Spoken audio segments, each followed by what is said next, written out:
second edition of CodeUp in Mumbai. So I'm Mansa, I'm your host for the evening. So CodeUp is a series of meetups for developers, and it is hosted by PayU. So we bring in tech experts and developers from their own domain to speak to you about topics that we think are relevant at the moment. So as you all know, PayU is one of the leading platform payment service provider in India. We are across sectors like SMEs, telecom, airlines, and of course the startup community. So we realize that artificial intelligence and machine learning is something that is very relevant right now, and we should talk about it to you all. So we have with us today Avirup and Rohit Ghosh. So Snehal couldn't make it today because of his certain commitments to his work today. So Avirup is here right now, and Rohit will be coming in. So Avirup will talk about the applicability of AI and machine learning in real life problems. And over to you, Avirup. So he's a data scientist at Arya.ai, and he will talk to you. Thank you.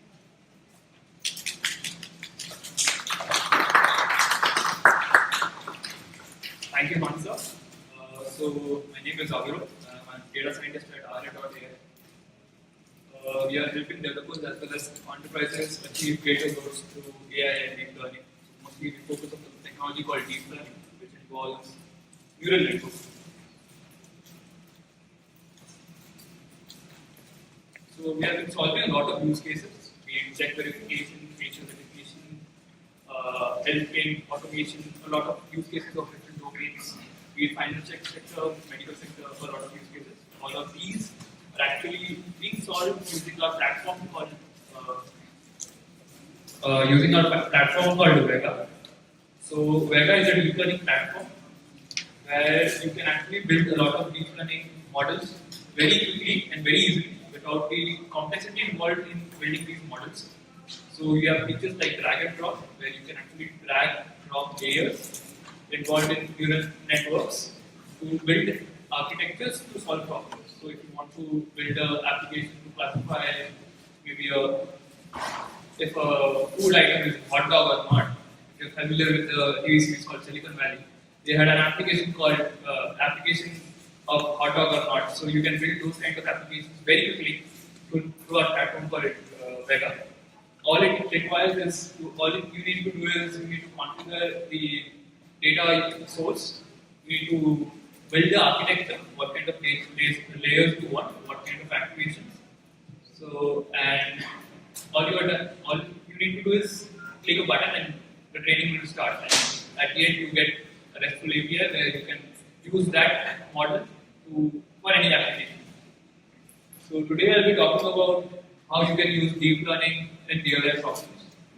So if a technology has a lot of use cases, you need to know how you can apply that technology in real life. So before actually starting with the session, I would like to share a story with you. This is actually in the back 1960s.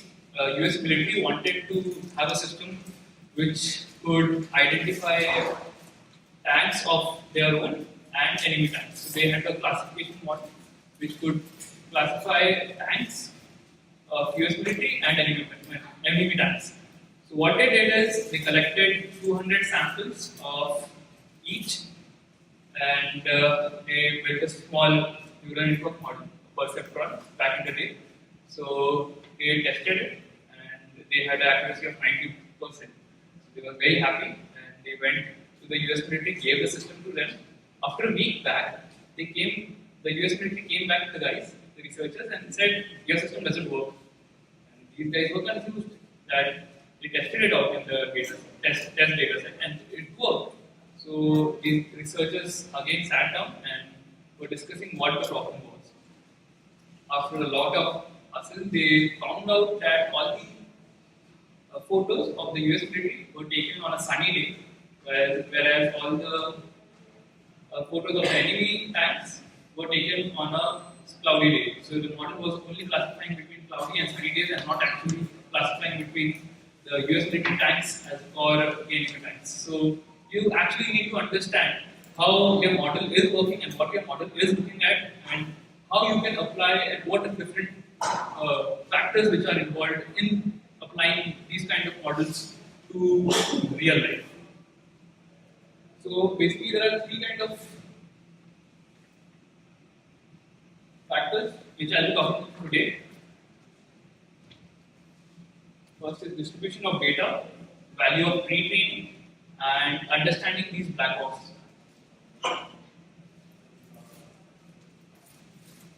So if you are concerned, if you have a brief idea about what the research is doing, researchers are mostly concerned with increasing that 1% and not actually contributing much to real life problems. So in real life, you are actually concerned with having a decent accuracy. Also, you want a reliable solution or a reliable model. So you don't want to cross that 98% or 99%, but you are actually concerned with if your model is reliable or not. If your model makes silly mistakes, your model is not reliable, so it can't be applied in a real life problem and you can't solve that use case. So what you do is there's something called pre-training. Pre-training basically involves using a cheap data set. A cheap data set as in your data set of same domain. So let us take an example of related to medical field, where you want to classify if a person is sick or not based on his health records maybe. So if you take that case, not everyone, the majority of the people are not actually sick. So you have a very small number of people who are sick. So the number of samples in that case are limited. So it is difficult. Even if you see the case of MRI scans, and if you want to find out where the tumor is and if the person is likely to get a disease or not, getting the doctor and making him check and label samples is expensive as well as involves a lot of cost in terms of time. So what you do is you get data of which are not labeled or of same domain, which could actually help you help the model get a brief idea about what the domain of the system is or what kind of problem it is solving, and then use a well-labeled data set and fine-tune it. So this is what is called pre-training. There's something, then the other factor I was talking about is the distribution in real life problems, the data distribution in real life problems. As I was telling you, not everyone is sick. So the sample of health people who are sick is very small compared to people who are healthy. So these kind of problems occur in a lot of use cases. If you take credit fraud or something like that, the number of labeled samples is skewed. So what is usually done is, even if you talk about cost of misclassification, so if you let a sick person tell him that you are healthy and leave, there are chances that he will die. So your model should not classify a sick person as healthy. So a wrong classification in real life cases is costly and expensive and may have a lot of impact. So how do you cope up with this problem? So first solution is try to get more data. So if you have a small data set, you try to get more data. The problem with neural networks is you need a lot of data to actually get the neural network trained on these kind of solve the use case. So you need a lot of data. If that is done and you are done with that, you can do something called chain labeling. So you do is combine two rare classes together so that the number of samples, the skewness is actually gone. The skewness actually goes when you combine two rare classes together and the model has to now only classify between a frequent class or a rare class. So it is easier for a model to do that rather than classifying samples which are not very frequent. There's also something called sampling. Sampling is what we do is you usually ignore samples from frequent class or maybe oversample the class, not so frequent class. There's something called negative mining, where you choose data points from your frequent class carefully so that it is harder for the system to classify. And the more hard it is, the more the reliable the model would be. So now, as you might have heard, deep learning has been solving a lot of problems. But the problem with deep learning is these models are not very transparent, and you don't actually get an idea of what kind of. As I was telling you, the people wouldn't know if the model was actually classifying between enemy times or this time. But so you need to actually know what your model is actually looking at, how your model is making a prediction. So in real cases, as I was telling you, in medical cases, if you are telling a guy you are sick, you need a reason for that. You need to tell him why are you sick, and these are the reasons that if you go to a doctor, he will tell you these are the symptoms. That is why I am telling you you suffer from this disease, something like that. If you're talking about financial sector, if you are rejecting a check, you need to tell him that why are you rejecting the check. So that kind of problems is to be tackled. So there are a few ways which we can use to get a brief understanding of how your model is working and how you should progress. So if there are different statistical models too, for linear regression or decision tree. So these involve less parameters. So it is more easy to explain. But when you are involved in neural networks, which are a little complex, they involve a lot of parameters, which increases the difficulty to understand these models. So there are two ways through which you can actually understand how your model is working and why it is giving you that kind of classification or that kind of reason. Firstly, there is something called activation maps. So activation maps are basically tells you what part of the image the model is looking at to classify. So if you take the same example of medical where you have a tumor and there are different types of tumor, we could see what part of the image the model is looking at to predict if the guy is suffering from this disease or that disease like that. So there's something called counterfactual probes. They're usually used in text-based models, where you actually what the problem is. Let us take an example of you have a model which tells you your sentence is sarcastic or not. So what you do is you have trained a model which gives a decent accuracy. Now you need to know what kind of words it is looking at to actually tell that if the sentence is sarcastic or not. So what you do is you randomly select few words, take them out of the sentence, give it back, and see what kind of result the model gave. So if the model didn't perform well, this means that your words you selected were very important to tell the model the sentence was sarcastic. If it didn't, the output was very similar to what you had earlier in the whole sentence. That means the words you selected were not very relevant to decide for the model if it was sarcastic or not. Now there are other ways to. Now a lot of companies and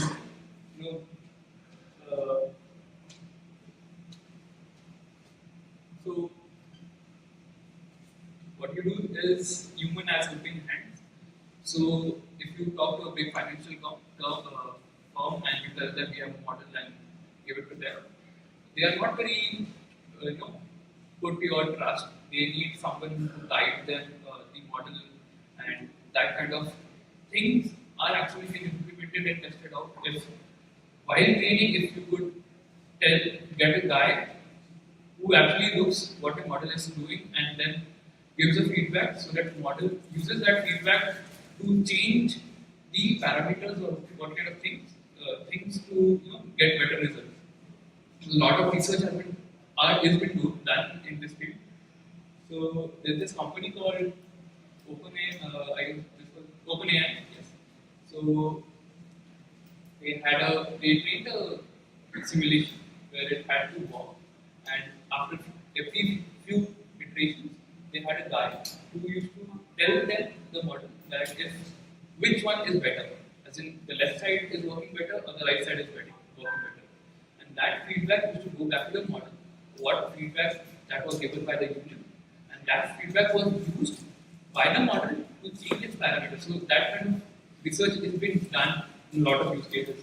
Also, 3 or 4 days back, Google published released a paper which actually had human in the loop of generating images. So there are models called generative adversarial networks which generate different kind of data. It's usually done for images. So let's take an example. You give a sentence and you want the model to generate an image based on the sentence. So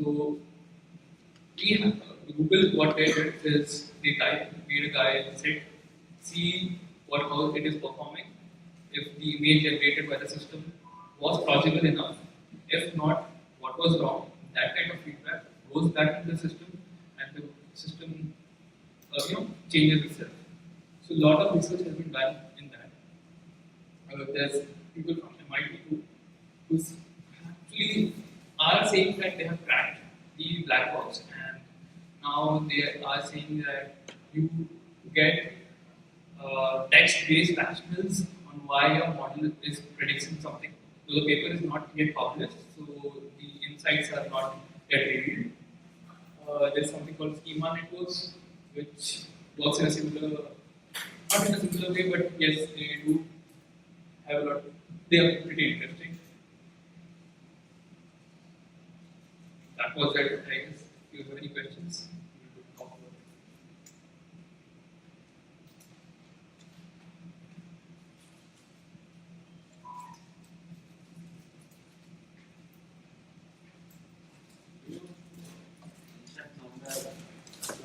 Black box.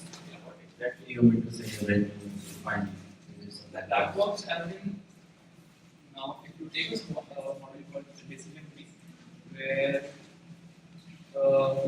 decision tree tells you what kind of parameter it looked to give a decision. It made a decision. So in case of neural networks, the number of parameters is also long. So it gets difficult for a human to understand what is actually happening. So the number of parameters or number of dimensions involved when dealing with neural networks is large. So it is not very human interpretable. So that is what I meant that I was talking about black boxes. You also mentioned also the intuition, which is really human, right? Yeah. How do you predicting the black box? So not really unboxing it, but if a human sits and judges the model, it is more trustworthy for the. We will build more trustworthy systems. This is what approach is. So if you have a human in the loop, you can build more trustworthy systems. So if it What type of it are you? correct.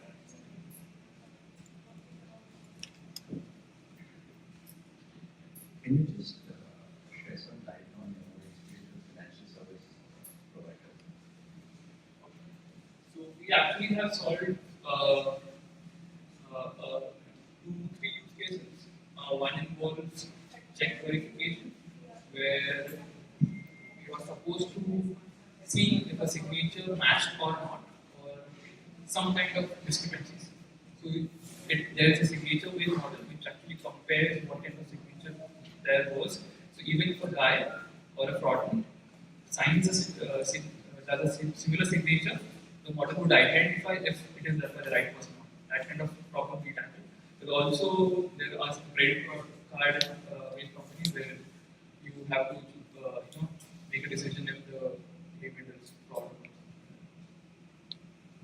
Actually, I'm new to this area.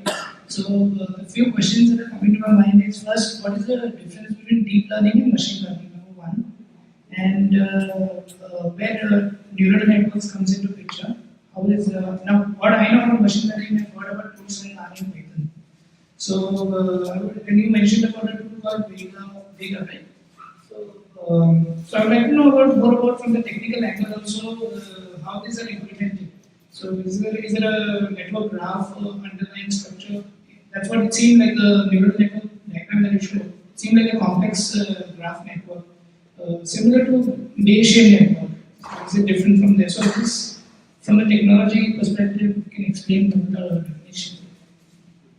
So actually deep learning is one of the subfields of machine learning.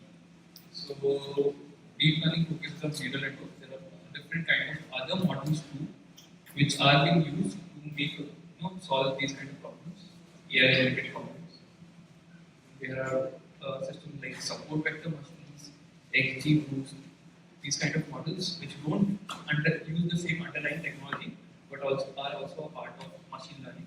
So machine learning basically, in briefly, it would be giving a machine an ability to solve a task which was actually done by a human based on learning. This is what you can define briefly machine learning. And if you're talking about tools, there are tools like R, Python, machine, Vega.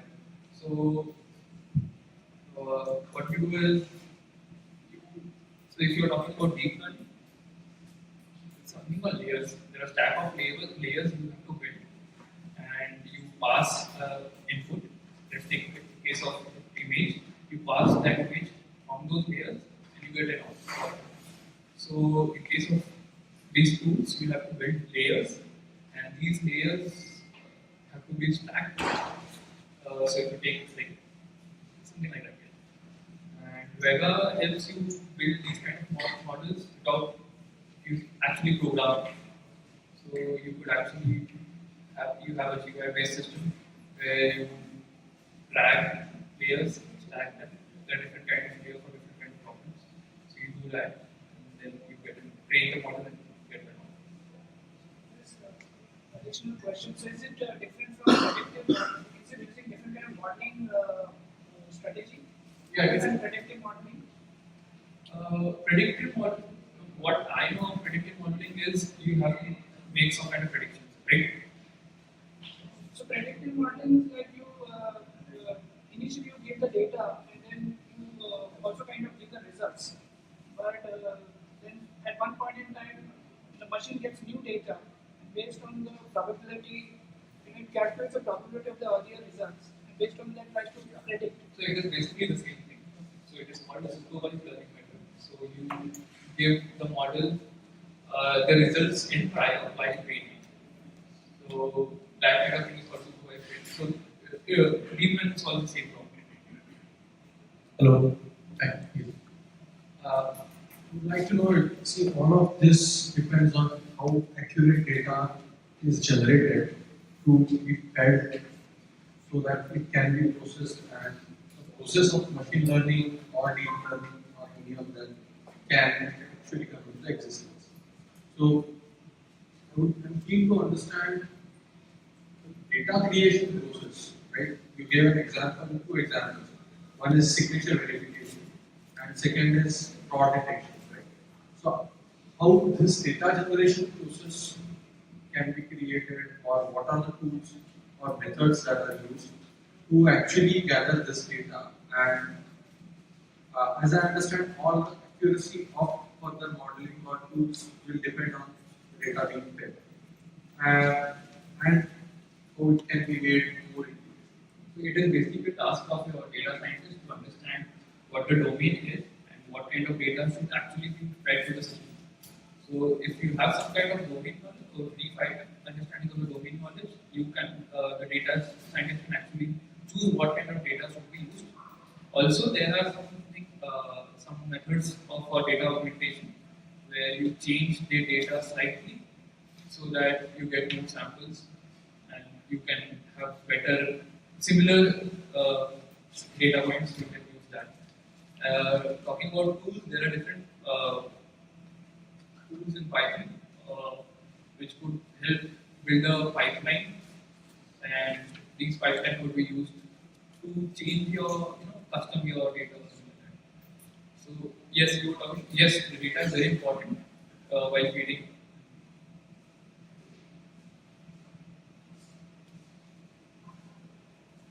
I had a question regarding the IP. So you mentioned the platform which you make up, right? So if I develop using that versus developing from scratch, how does IP work in that case? Do I still own all the IP? Yeah. You still own the IP. It is just But I don't own all the code, right? In that case, because I'm building from a platform, then how do I get control if I want to make changes and things like that? So you actually, we supply you the API model. We actually don't own the IP. You are building it, so you own the IP. So whatever you build is yours as a developer platform. And the rest we have servers in our system which will store your models, whatever you do, your data is with us, but you don't. So the IP is.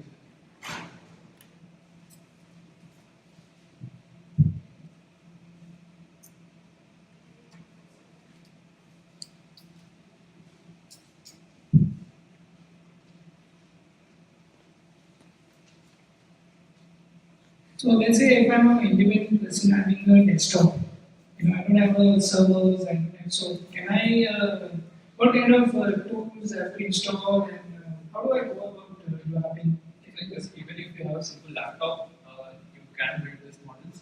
These kind of models is pretty simple. So if you use Python, if you want to use Python, all you need to install Python, and there are other packages which, if you're dealing with images, you will need to install some more packages. For data pipeline thing, you can use pandas. That kind of tool is pandas. So that can be. So all these big servers and big GPU machines will help you with to fasten the task of training. So even if you don't own a GPU, you can train it on a CPU, but it will take more time to train rather than building it on a GPU. So if you use our platform, we provide you GPUs, so you can train faster without needing to actually buy a GPU from market.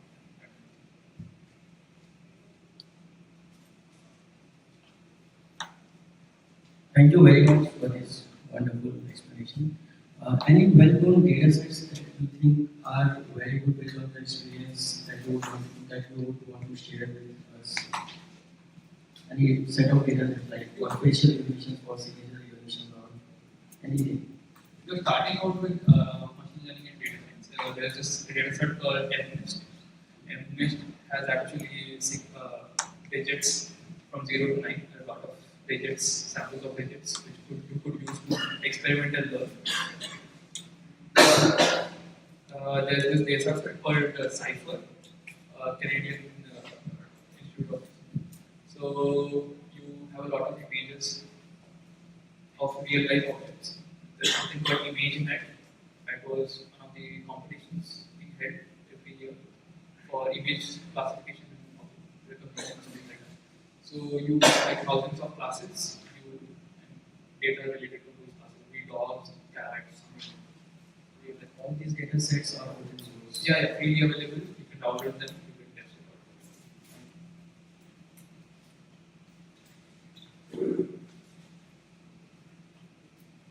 out. Hi, I am from software testing background. So in traditional applications, we know software testing is pretty easy.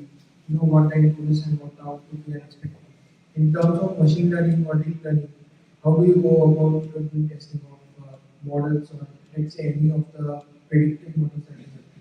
So what we do is we actually, in the start, we collect the data. We segregate this data on training, testing, and validation.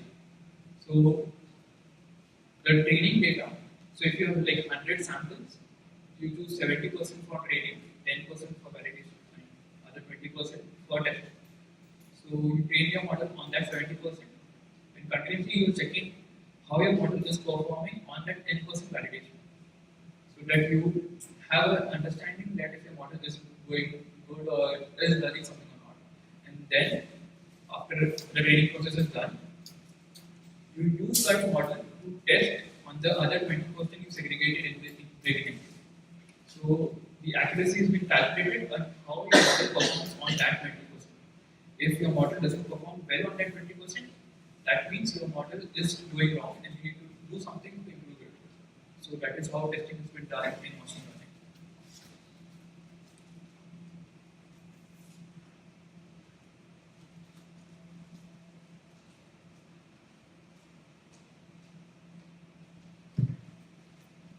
Do we have any more questions? We would like to collect the puzzle sheets right now. Thank you, Abhirup.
So I would like to call upon Rohit Ghosh. He's the deep learning scientist at Qure.ai. So he's going to talk about AI in radiology and also a little bit of extension into applicability as well. So over to Rohit. Thanks. So, yeah, let's check it out.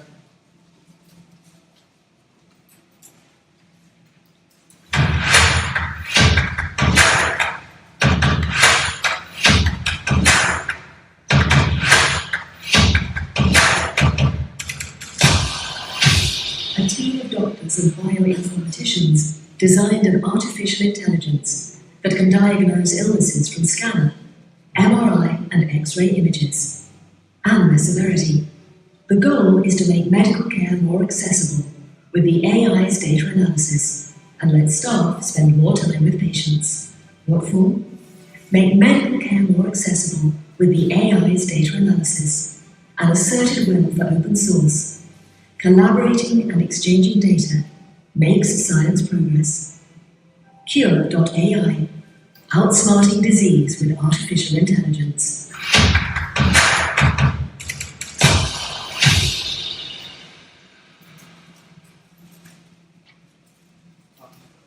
That was good. So, that's all.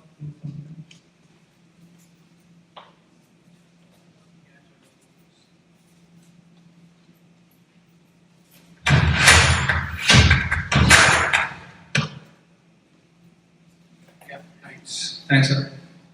So yeah, I'm Rohit from Qure.ai, and I'll be talking about what we are doing in AI in radiology. So over the last 1.5 years that we have been working. So before I go into so this is what would be the takeaway of today's session from here. So after I finish talking here, would be having a bit overview of what AI computer vision as such. Overall computer vision, what it looks like, what are the different fields. Innovation in healthcare and its importance. So mostly all kinds of healthcare. And then because this, as Abhirup mentioned, right, there's a lot of research actually going on right now about the interpretability of machine learning models. So I'll talk about that, about next challenges, which are the challenges in medical imaging that we are currently solving at Qure. And then I'll leave something for you guys to start off in medical imaging if you plan to start off, so where you can start off. So yeah, who's Qure.ai? That's a team. Actually, it's pretty old, so there's a lot of people, and that's definitely not me. That was 3 years back. So, anyways, all of us doctors and all of the rest of us deep learning scientists, AI scientists from IITs across the country. Myself from IIT Mumbai, and this is something we have been doing. So actually, we have been doing a lot of research over the last 1.5 years, right out from India. So we have collaborations with Yale University that got published last year. That was one of my work. The NetExpo award is what we just saw. So we were awarded the UNESCO NetExpo Innovation, one of the 10 most promising global digital innovations. So that's why they made the video. Obviously, we didn't make the video ourselves. American College of Cardiology. That's where we again got our research paper published. We have been winning some global deep learning competitions as well. So BRATCH is a MICAI challenge. BRATCH is a challenge for brain tumor segmentation. So we have secured third position over globally in the same competition. RSNA is a is the Radiological Society of North America. That's a global radiology conference which is happening in US this November. Again, we have two of our research abstracts that got accepted for the same. And yeah, a lot of other things. The idea is that we are mainly a research R&D focused company at Qure. Okay, so whatever I'm talking is, there's a lot of commercialization that we have been doing right now, but the focus still is on R&D, and myself, I'm definitely part of the R&D team. So yeah, what's AI? Anyone willing to go for it? Anyone, just take a random shot, that's perfectly fine with me. I'm not going to judge anything. Just anyone? Cognitive systems. Yeah. Cognitive systems, actually a pretty cool blend. So, but I'll just probably simplify before we go there. So, AI is basically nothing but matrix multiplications, okay? I'm probably oversimplifying this a lot, but it's in essence nothing but series of numbers multiplied by other numbers and predicted a decision. How these numbers are generated, how these models are done, that's a completely different process, but in essence, it's nothing but just some numbers multiplied by other numbers, again multiplied by others numbers, multiplied by other numbers, that's it, right? So not very, something not completely out of the world, not something rocket science for sure. So AI verticals, right? So AI verticals mainly consist of three things: language, vision, and speech. Most of the R&D currently across the globe is split into these three verticals. At Qure, obviously, our focus is vision. We still have something to do with language, where we basically process medical reports, but that's probably 5% of our work. Our main focus is R&D in vision. Speech, definitely not. So, computer vision. So, I'll go into the verticals of computer vision. So, the most important thing, right, as Abhirup was mentioning right now, right, the most important thing that you do in computer vision is classification, right? Where you see an image and you tell whether there's he was mentioning it, enemy tank or a friendly tank, or probably in this case whether there's a dog in the image or not. Simple things, right? You see image, say yes or no. Patient is sick or no. Classification, okay? That's the probably most obvious computer vision tasks. And in fact, the data set he mentioned, right, ImageNet, that's one of the most famous data sets that has been invented. In fact, because of that data set, only computer vision could actually advance to such a level which it is right now. So classification is, you see an image and you just predict whether that contains some object or not, okay? The second part, a bit more detail, is when you try and say that, okay, I know that it contains a man, it contains a dog, and it contains some other animals. Let me try and now place a box around it. Okay, so that is object detection, right? So you have the image. You are not only giving. So in this case, you are just predicting there's a person, there's a ship, and there's a dog, and you're giving the probabilities of each of them. In this case, you're giving the probabilities as well as you're marking a box around it. Now the most if you're trying to fine-tune your predictions, then you would just not only say that the models, the probabilities, but you would also mark out the regions. So in this case, what is happening is pixel by pixel, classification is happening, right? So in this case, there was an image, and you are predicting right away whether there was a sheep or there was a dog out of it.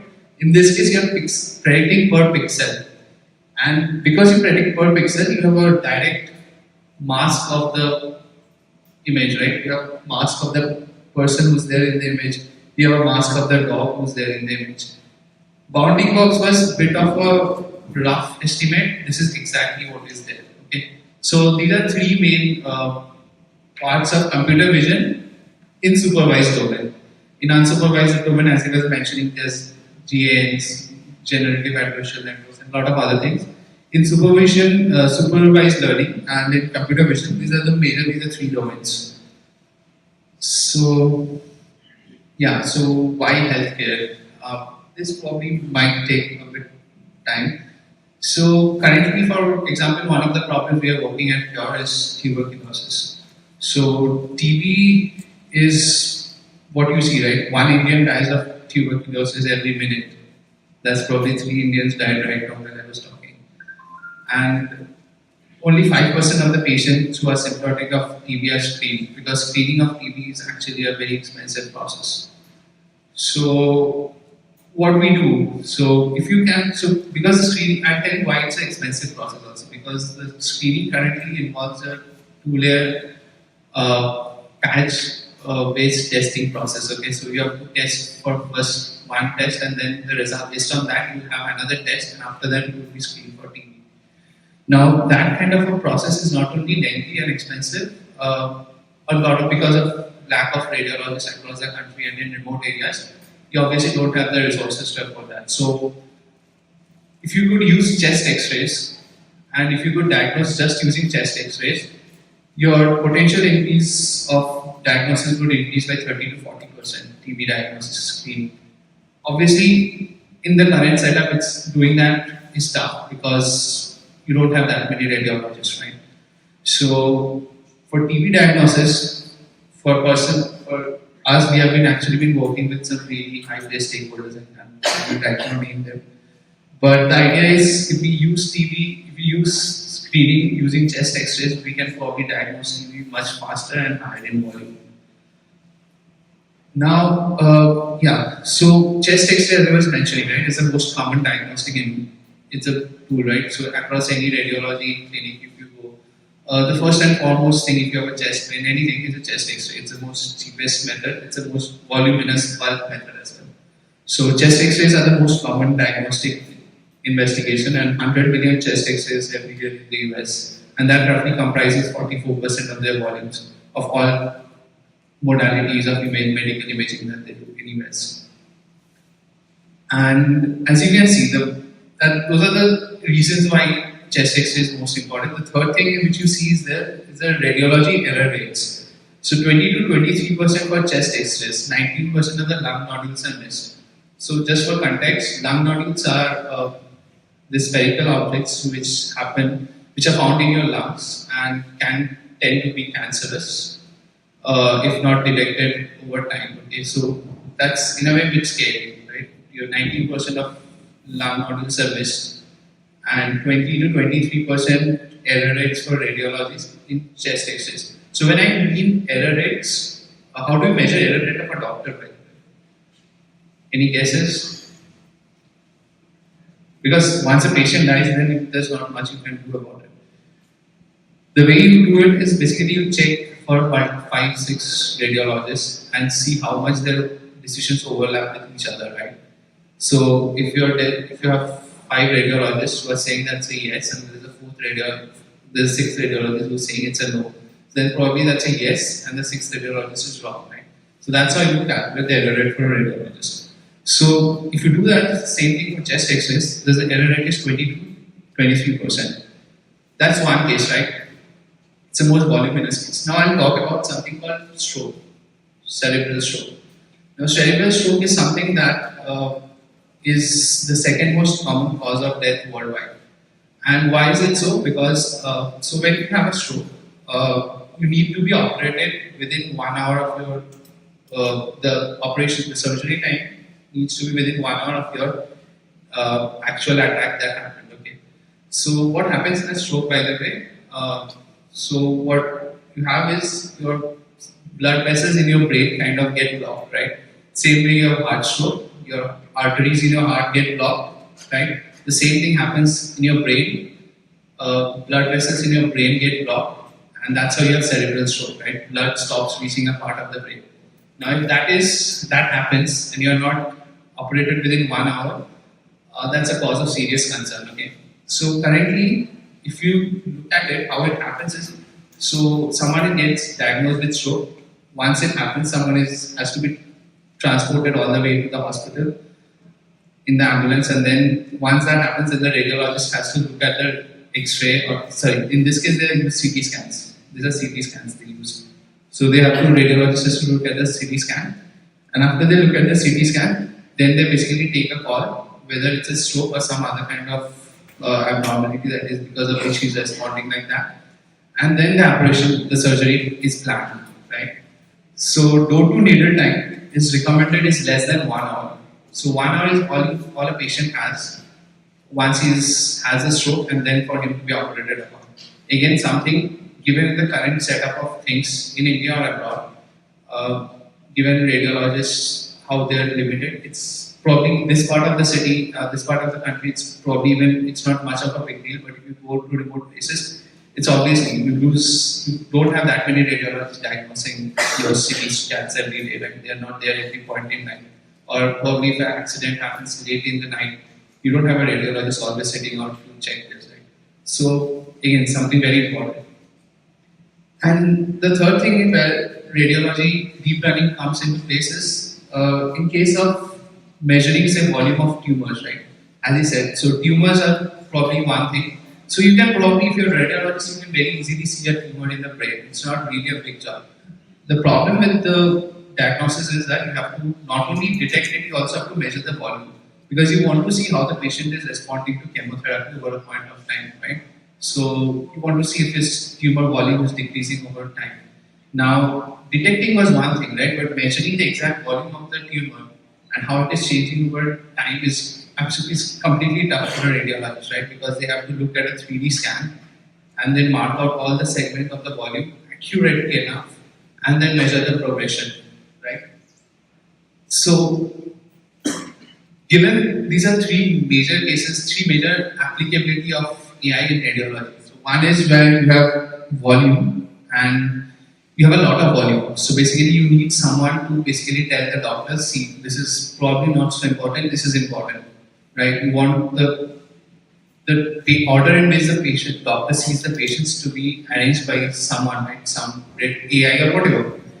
Where there's a lot of volume, but probably 80% of them are normal. A radiologist spends 80% of his time going through normal scans which have no impact at all, right? So in the first case, you need AI to tell the doctor, see, this is probably important, we should probably be looking at this case early. In the second case, time is the most important constraint, right? You don't want to waste time. You probably be diagnosed automatically right away and then be operated upon, right? And the third case is where detection, everything is easy and not probably a problem of volume as well. The problem is of quantification. You need to quantify the volumes exactly because you need to measure the progression of the disease. So this is actually a snapshot of that we took out of our training. I wanted to showcase you how. So there's a lot of things about how AI learns and all of that. So I'll exactly show you how AI learns in this case. So the green part that you see in this image is your actual true level, right? So that is, the disease is called interstitial lung disease. Okay, so interstitial lung disease, as you can see, is as there now. Yeah, so now you see so this is the part which the model predicts. Okay, the red part is what the model predicts. And as I will progress the video, you will see multiple epochs. Epochs are nothing but where a model AI sees same images multiple times and it starts making better decisions after every epoch. So the red is the final prediction and also this, right? So this, now if you see over time how this, when it starts up in the beginning, it predicts everything that is white as ILD, which is not the case, right? The interstitial lung disease is the green part, when it starts off, it obviously doesn't know anything, and it starts with predicting everything red, everything that is white as ILD. Now, over time, you can see that mask actually getting much better, right? Do I play it once again just for sake of it? So yeah, you see everything suddenly as it sees more and more data, multiple times the prediction mask finally starts becoming more accurate. So this is how the AI learns per se. Obviously not going into technicals. This is just a very off-the-shelf demo that I took out of our multiple things that we trained for. So this is the interstitial lung disease. So Qure.ai use cases, as I was mentioning. So one is immediate attention, right? So you have a pneumothorax or any kind of disease. You want to tell the radiologist right away, look, this is the thing. You should be focusing on this patient, right? Because you probably waste 80% of your time looking at patients who don't have anything to do at all. There are probably no abnormalities. Look at this patient probably has some abnormality. And evaluation within a day. So you would probably just say that this is immediate attention, this is evaluation within a day. You can probably evaluate. So pneumothorax is something where fluid collects in your lung. Okay. Sorry, that's my bad. Pneumothorax is not that. Pneumothorax is where air, you have a lung fields and then the air escapes out of that. So your lung fields tend to collapse. So there's not much of space for you to breathe, right? So that's something that if it is detected, it should be treated right away, right? Probably more than a day and the patient is at a risk of losing on his life. A nodule, as I was telling, lung cancer, something like that can be detected. So it's not something that needs immediate attention, but definitely within a day. A fracture within your ribs, okay? An evaluation within a week is something called cardiomegaly. Cardiomegaly is nothing but enlarging of your heart. Heart and megaly is enlargement of your heart. So that's fairly something that you can live with probably for some time. So you don't need to really look out for that. So this is one case where Qure's usage, right? So I'll end my why healthcare kind of part here because I think I've given enough context of how AI is changing radiology per se at least. So now I'll talk about what's next in AI and what are the challenges we are solving at Qure. Because as he said, right, so tomorrow I can go and tell a radiologist, see, I think this patient is sick and I think he's sick with a 0.95 probability. And the radiologist doesn't really give a damn, right? He has to point out to the patient, right, that you have this disease and this is because of this thing that is in your lungs or this thing that is in your head CT scan. You cannot just directly give the radiologist a probability that this person I think has this thing with this much probability. A radiologist does not care about probability, he cares about the reasoning behind your model. And that becomes very important when you are doing medical imaging, right? Because explainability of your models is most important thing to us, even ahead of your accuracies. So I'll explain you the same. I'll explain you actually a few ways on which few algorithms per se, because so I'll just explain a few algorithms, how we diagnose, how we build visualization of our models. I promise that will be pretty simple, not something very complex. So just bear with me. So in this case, this is a report of the patient. The patient has got something called pleural effusion, which is collection of liquid in your lungs.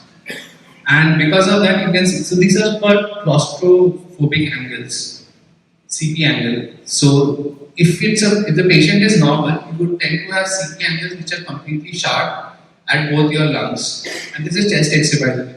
This is a chest X-ray. The CP angles are perfectly supposed to be sharp if the patient was normal. But in this case, the patient is not normal. He has got pleural effusion, which is the collection of liquid in this part. And hence you see this part, which is a blunt CP angle. You can see this, right? The CP angle is a concave thing. This is not a sharp thing, right? It should have been sharp like this, in this side. So, am I clear? Yeah, right? Everyone, right? So, that's a clear indication for any radiologist to pick up that you have got pleural effusion. Now, so this is one way in which we visualize our models. Okay, so this is the most basic method. It's called occlusion. In this case, what you do is you have the original image, and so all of these methods are, by the way, called perturbation methods. Perturbation methods are where you just slightly vary the intensity of the image and you see how the probability of the prediction changes with it. So in this case, this is the original image, and I'll perturb the image. Okay, so again, yeah, so I perturb the image, right? It's this black box is what is I'm putting it all over the images, and I'm making the probability plots. So now, as you will see again, I'll just redo this. So now you see as the black box goes over this part, the probability of the patient drops down drastically.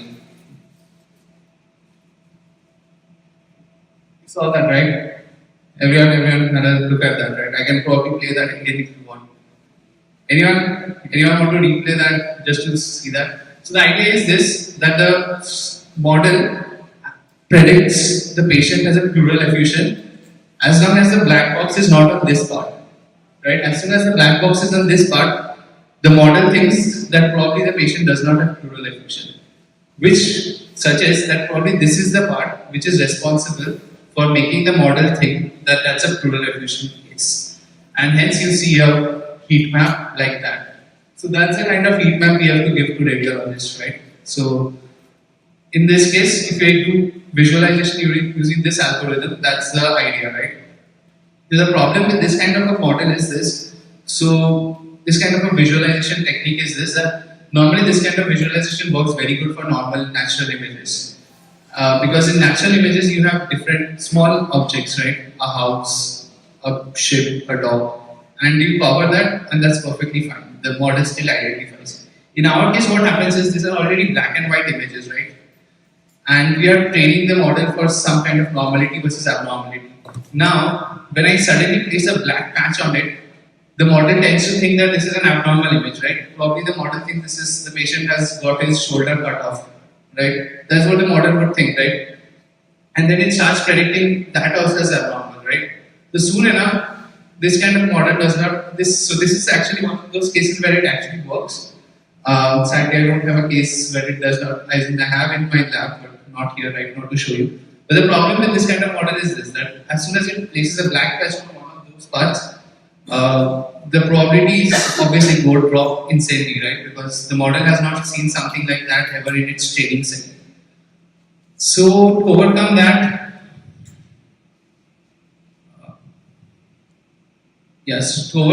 we use something, then we develop, it's not me by the way, these are all research papers that are out in the open.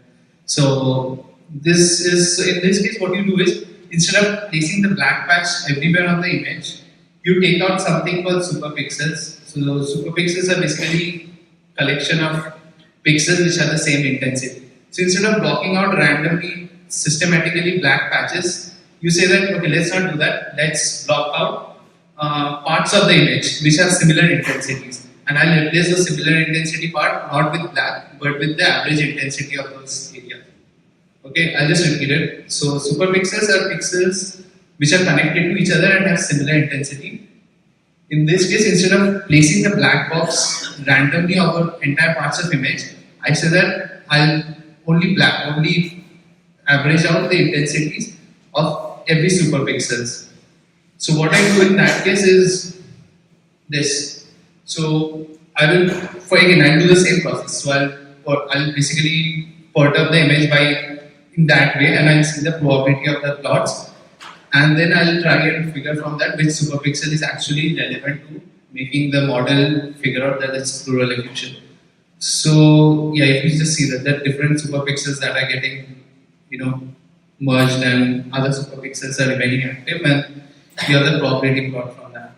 From there, I can infer that these two superpixels are actually very relevant for the model to pick up pleural effusion.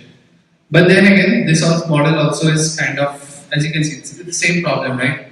There are parts of it which are patching it out, and the model has never seen something like this in its training data set. So again, the model falters. So now, yeah. So this is something called integrated gradients visualization. I'm sure this is probably a bit technical, but I'll just try and keep as little technical as possible.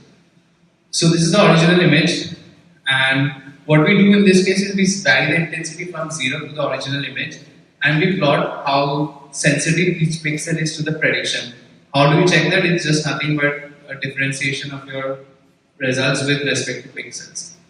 So, yeah, as you can see, I'll just again do that. So as you can see, when it's 0 completely, the model just predicts everything as sensitive. There's nothing that it sees. Now, as you see that model, that sensitivity map kind of fixes out on these 2 points, right, as it sees. And that's actually what the model, actually a radiologist would think as real heat maps, right? If a real radiologist had to actually point out the regions which he thinks is responsible for pleural effusion, those actually would be those points. So, this is actually another technique which is used for grad camp. So, you take the sensitivity of the model and then you directly plot that using some other techniques. Okay, so I'm done with the visualization part. Probably it was a lot technical. So now there's another challenge that we face in medical imaging, which is that working across multiple data sources, right? You have data sources from different kinds. So today you have medicine in the market. You have Philips, you have Samsung, you have so many already manufacturers, and then you have CT scans, X-rays from all of this. And each of them can have different types of scans. You have a thin slice CT scan, you have a thick slice CT scan. So images are, so these are all X-rays by the way, these are all X-rays, but they look drastically different, right? Because the way they have been recorded or processed. So that's again one of the major challenges that we face at Qure. But then, yeah, so finally parts of where you guys can start if anyone of you is planning to get started. So yeah, so starting with, I would probably prefer you guys take a picture of this.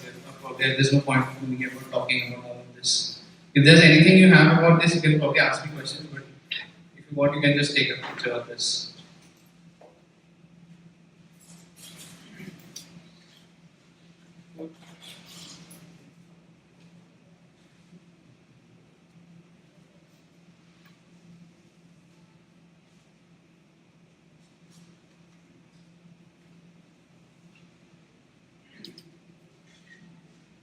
I'll probably keep this open again.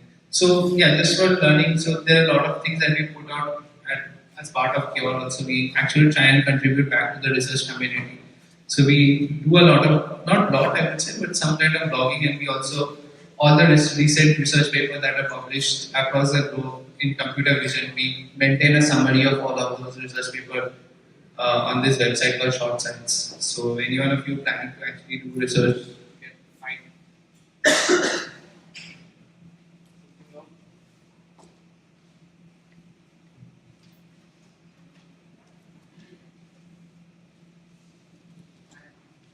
yeah, so anyone if you're planning to do research, you can pretty well follow the summaries there.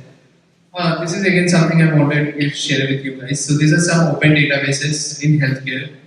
So the first one is electronic health records. The next one is a compilation of 10 databases, and then there are MRI, TB, dementia, modules. So these are all open source data sets. So any one of you, because I was hearing someone just ask probably a while back, I wanted to do about data sets, so feel free to take pictures as well. So just in case. And yeah, probably I don't want to do all of this. Yes, I just wanted to talk about, say how you, because yeah, I wanted to talk about how visualization helps in solving challenges. So this is right out of the brain tumor challenge that we won globally, right? We won the 3rd position. So I'll tell you how we actually went about doing this. So this is all you see is a brain tumor in an MRI image, and obviously this has been processed a bit. This is the image, down truth. Down truth is basically the truth, actually what is there in the image, the label. Prediction is what you have, and when you compare, you see that our model is, so in tumor there are actually 3 parts, right? The central part which is still growing, the central part which is stopped growing, okay, so that is called, I don't know actually what that part is exactly called. The central part which is stopped growing, and then there's a part around it which is still expanding, okay, so when you have surgery, when you are operating upon a brain tumor, you are trying to remove the outer part of it. So as you can clearly see that we figured out that the model, when we visualized our performances as in our models, we figured out that the model is performing not really good around the boundaries. So boundaries of the brain tumor, you can clearly see that the model is making errors. Whereas the rest of the part, it is actually making good progress. So what we do is, we did something called weighting. It's a simple technique, right? So what we did was, instead of giving all the pixels the same weightage, we changed the weightage of the boundaries in such a way that whenever the model makes an error while predicting the boundaries, the model is penalized much more for that. And that actually made an actual significant improvement in the method. So this is again the same ground truth, the same baseline model. And this is the corresponding weighted model predictions. So as you can see, the weighted model predictions have really been improved by a margin. Right? It just small. So what I wanted to see is that, because what I wanted to show this was that two things. One, visualization of your deep learning networks wherever you're going is extremely important. As a data scientist, that's probably the first and foremost thing you should be doing, right? Because already these are black boxes, right? You really don't know which numbers are multiplied where and exactly what is going on, as say compared to a linear regression. So visualization of your deep neural networks are really important, one. And two is that, think innovatively, right? Whenever you start in a deep learning problem, there are only small tweaks and things that you need to do probably to win Canada challenges or anything of that sort. So yeah, that's pretty much on my side. So any questions, I'm happy to.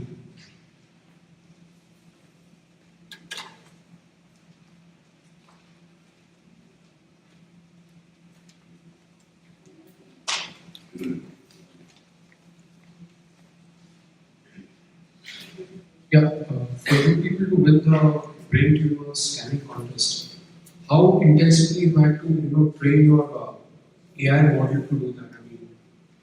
I mean, how much of years or No, not months or years, what? definitely not years, months, for sure months. Actually, so frankly, in any kind of, anyone who's familiar with deep learning would agree that as a data scientist, your process is probably only a bunch. The rest of the process, most of the time, is consumed in training of your data sets where you don't have absolutely anything to do. So, as per hours that actually were required were probably less, but if you look at the entire timeline, it probably took us 2 months, 2.5 to 3 months actually. 2.5 to 3 months is what it took overall to get to that point. Also want to know that you recommend a few courses. Yeah. Now, how far is Udemy? Is it really a good training program or is it not that good in your experience? I have not used Udemy per se, so I would definitely be not the right person to comment about that.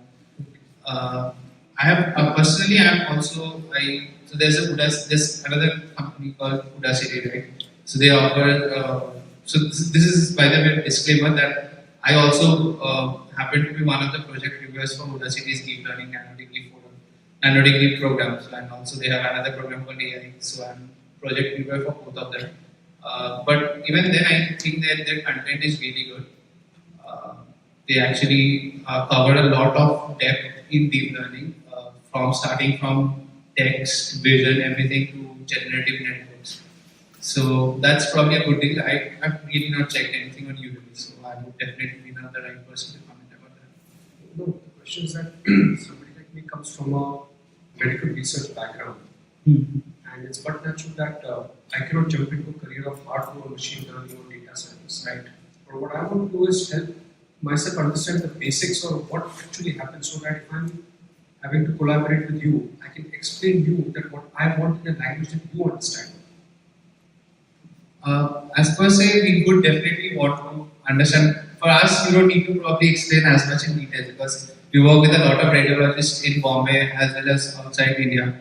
So with them, the idea is that we basically try and figure out how they make the decisions, how they are going about it. And that's our job to learn from them. It's not their job to explain to us. So at the end of the day, with us, definitely that's the case. With the rest of the people also, as much as I am aware of people, radiologists who are practicing in US and who are also helping startups, AI startups there in the valley. The idea is that you probably need to get started on a very basic level, definitely. So, but definitely not as complex as something as deep convolution neural. So even if you know very basic machine learning, which you can probably pick up from the NGO course on Coursera, that's probably very good enough for you to probably contribute back to them.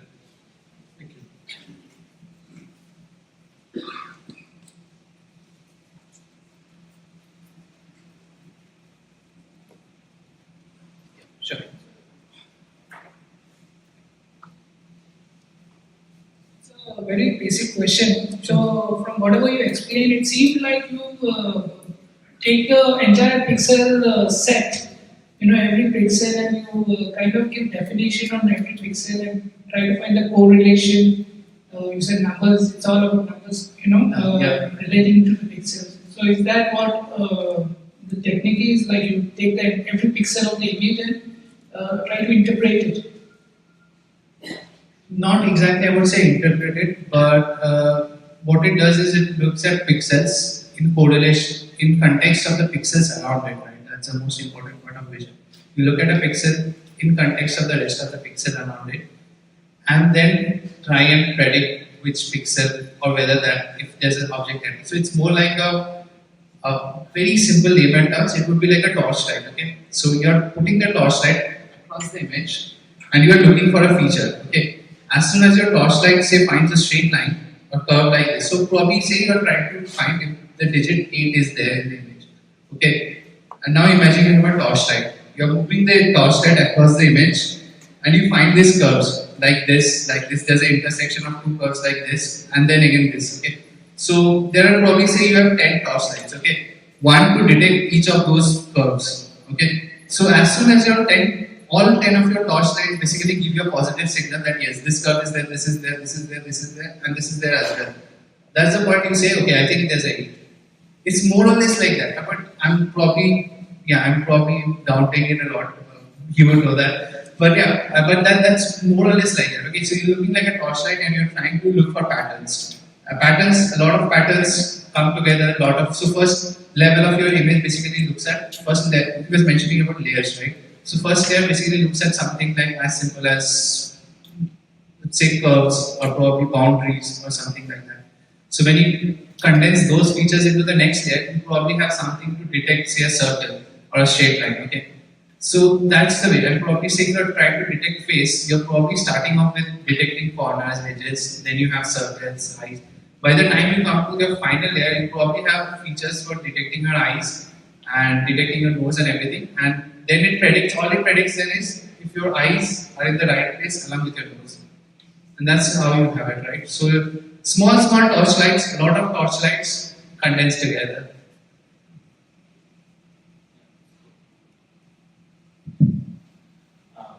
One is that I understand is that this model, which basically starts with basic model and runs on its own, right?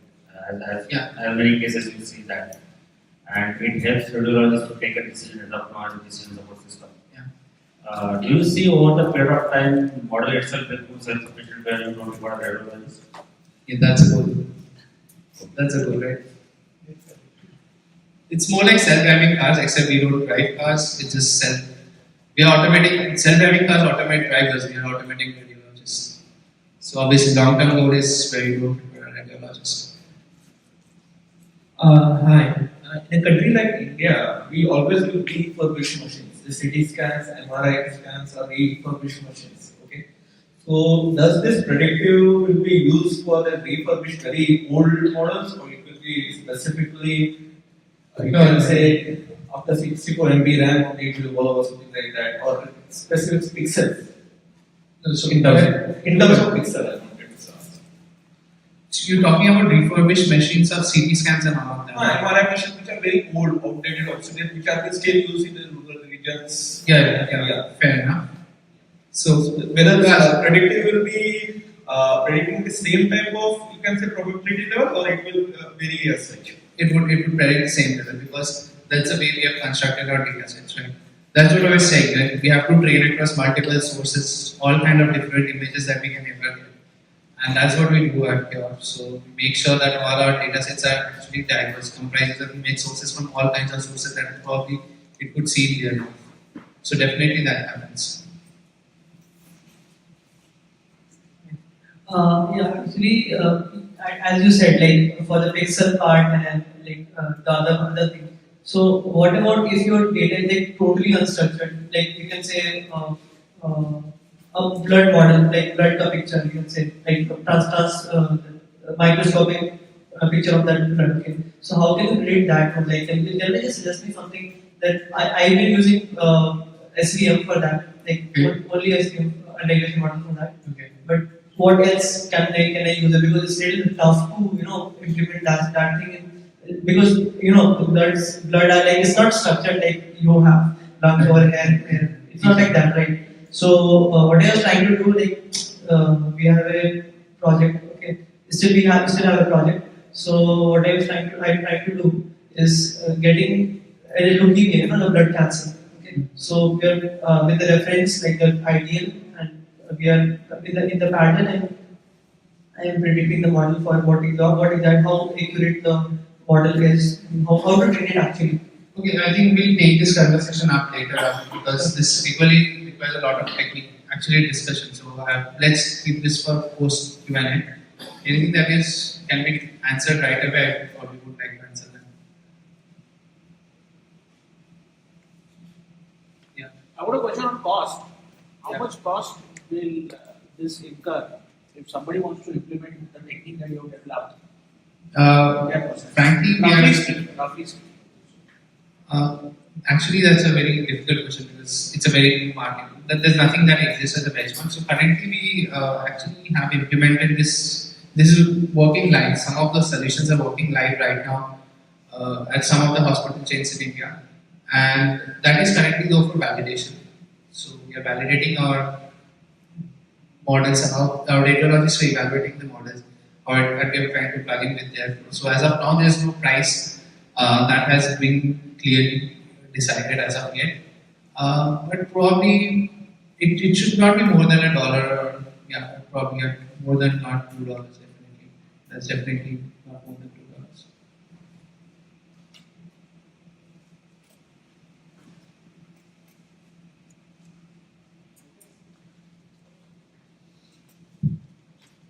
I just want to know when you approach the radiologists, what is your business case for them?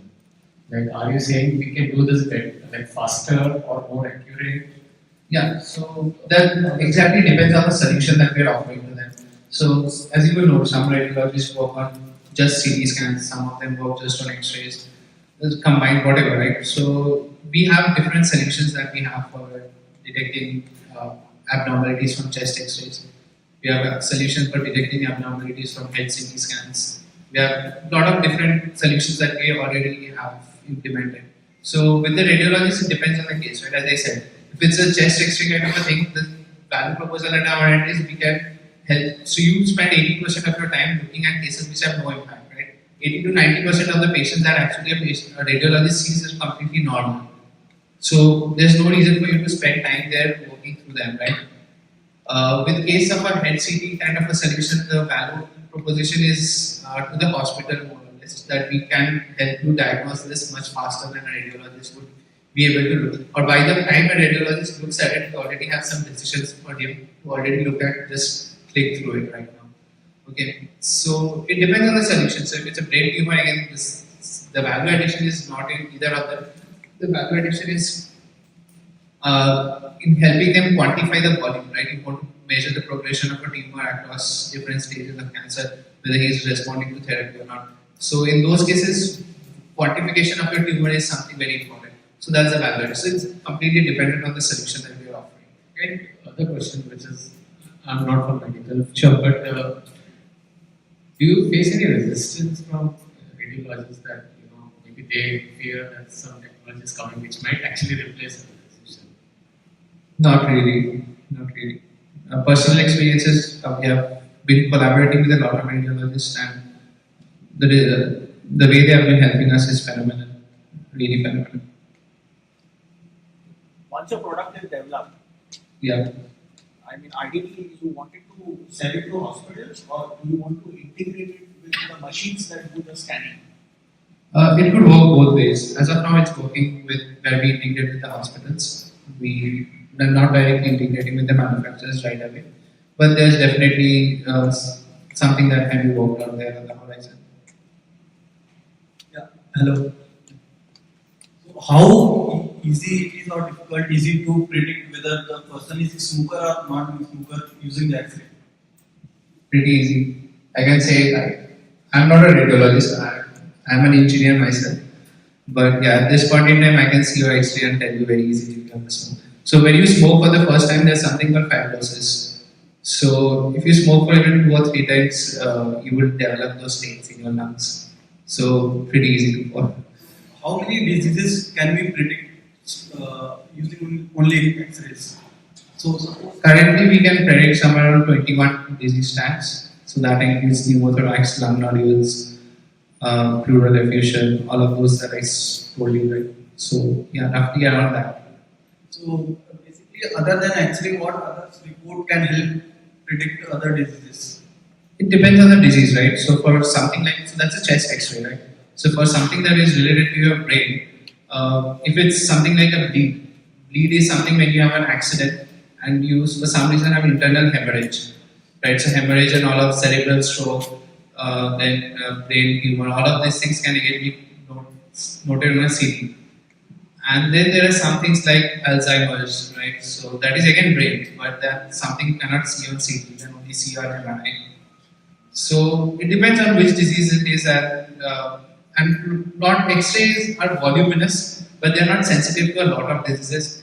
MRIs are not voluminous; they are expensive, and they are sensitive to a lot of diseases. So in a way, there is a spectrum, and you can probably operate on either end of it. So I have one more question. Sure. Suppose some disease is related to heart. So Yeah. how do you predict that? So we have something from that also. So in fact, one of the research paper that I was myself part of with Yale Cardiology. So there we worked with them on predicting whether a patient after he has cardiac failure, how long he's likely to survive. And then we have something where we did some cardiac MRI segmentation. So there are 3-4 parts to a heart. So how do you segment that is something very critical of the ventricles. So all of that is that there are different solutions that we have for cardiac MRI. Thanks. My question actually is, I recently read an article wherein it showed a robot operating on the teeth of a person when changing the operator. So the kind of research that we have done, is it also applicable to image data or even video data? Because probably the robot might be taking images or videos or how it actually processes that. Not really, because the way the cameras, these are all medical images, right? The CT scan, MRI scans, they're very different from your normal images that a robot would capture using a normal camera. So, in a way, our images are completely different. So, our research definitely doesn't, that's probably related to say the least, but yeah, probably not close even to what we do. So robots, that is completely a different thing altogether, right? You are looking at capturing the image and figuring out the process. That's not deep learning. That probably could be deep learning. I'm not sure about that, but definitely not medical imaging. Medical imaging is a very different kind of. This involves radioactive atoms being thrown at your body, and the way your different organs of your body actually radiate that back gives you those images. So that's not the kind of images the robots would capture. So one question is that the diseases which are not getting coming out of the images, will still this predict model which are not clearly seen in the images. So I can give the references that typically if you look at the movement cases, the fibroid cases, phonograph, right? Yeah. A lot of times they do a laparoscopy, and while doing a laparoscopy, they identified the fibroid is one part of it, but the endometriosis is the major issue. And a lot of women has to go 2 times the operation unnecessarily. So because they can't operate on the table itself, take decisions to operate on endometriosis. So is that kind of a model is there, or is only the disease which is getting into images get clarified or getting substantial? Yeah, I would say that for now, as of definitely, we are only picking up diseases that are clearly visible on the image. Because after a point, your medical imaging modality is also limited. So, for example, something like a fracture you cannot easily detect on an X-ray. You actually would need to do a CT scan to actually spot that.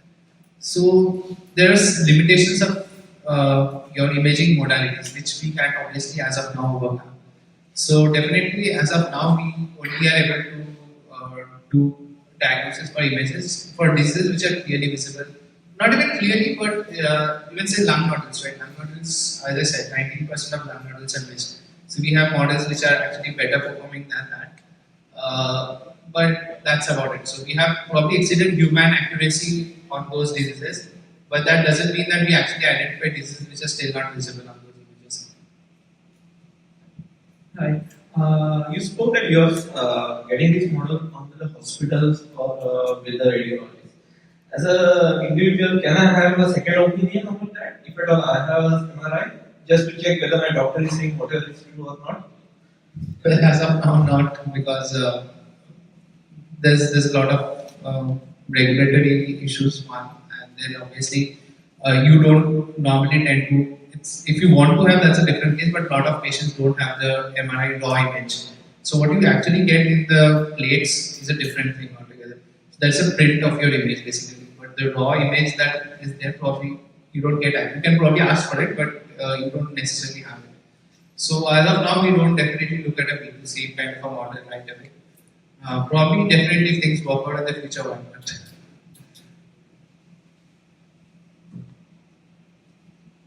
Yeah. Okay. Thanks a lot, guys. Thanks a lot.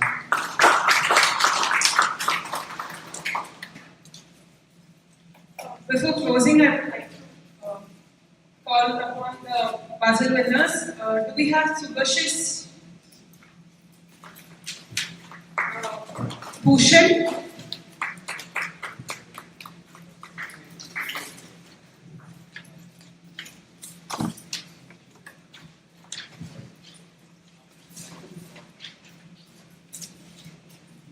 Gaurav? Gaurav? Yes.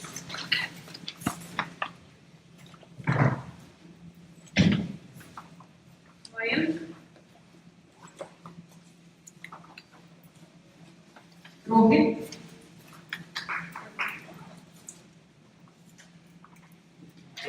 Kshitij?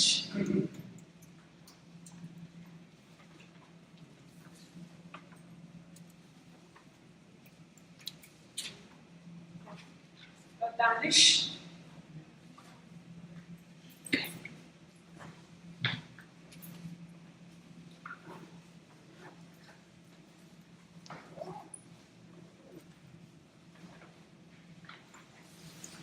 So I would like to thank all of you for coming here today, especially on a very rainy evening, and taking time off on a Saturday, listening to our speakers, and being very interactive. A very warm, thank you to Avirup and Rohit as well. You have been able to make it again on a Saturday and on a rainy day.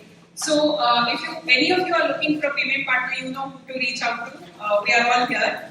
And we are now opening up the session for networking. So we have soft drinks and rolls on that side. There's even water here. So thank you all. You may now speak to the speakers and share your thoughts. Thank you.